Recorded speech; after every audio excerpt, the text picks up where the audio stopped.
Hi there, hope you're having a good day and welcome back to another comparison video. So the Zoom Freak 4 just came out recently and today we're going to be comparing it against its previous version, the Zoom Freak 3.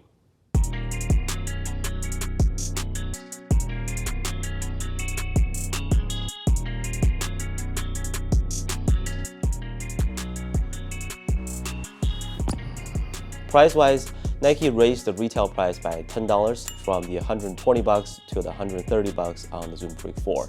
You should be able to find a lot of colorways of the Zoom Freak 3 available both in-store and online, and many of them are going on sale as we speak. I think it's safe to say that the word premium just might not apply to the Zoom Freak line, which I hear a lot of people complain about. But again, Giannis intended to have his shoes on the more budget-friendly side among signature shoes since the first model. As usual, the goal of this comparison is to conclude on which version is better overall, and we'll go over each of the performance aspects. Starting off with the cushioning, as always, in this aspect, I'll easily take the Zoom Freak 4.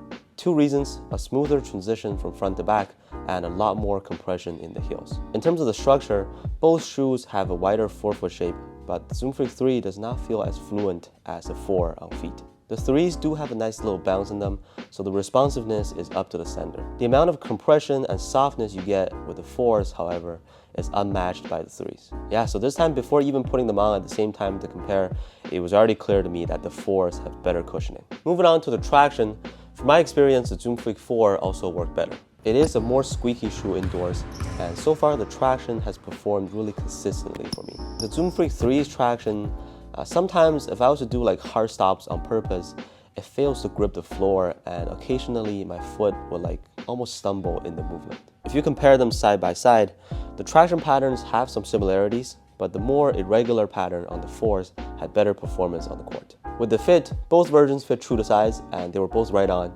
The 4s gave my feet a tiny bit more room inside, and it was just a more comfortable fit with no stiff feeling even at first. I still remember about a year ago when I first tried on the Zoom Freak 3s, I really didn't like how they fit, and personally I'm not a fan of straps, so this was a shoe that I passed on for a long time until they went on sale.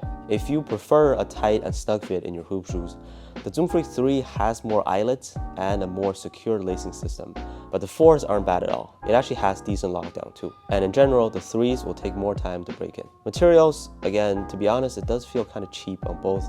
The 3s are probably a better and more complex mix. Both have decent breathability. Stability and support, the Zoom Freak 4 actually doesn't have a mid-foot shank plate like the 3 does, but the torsional support is good on both of them.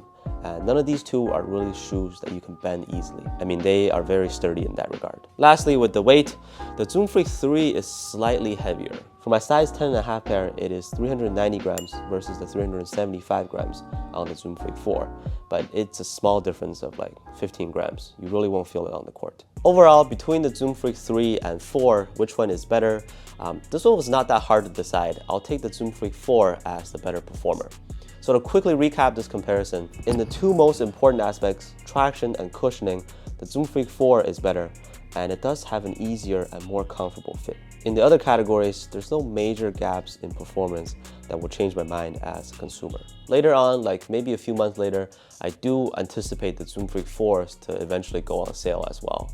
So if you can wait, these guys with like, let's say a 40% off, I think it's great value. Please let me know your thoughts on this comparison down in the comments. Also drop down which other comparisons you'd like to see. I'm always reading every single comment. Thank you so much for watching, and I'll see you on the next one.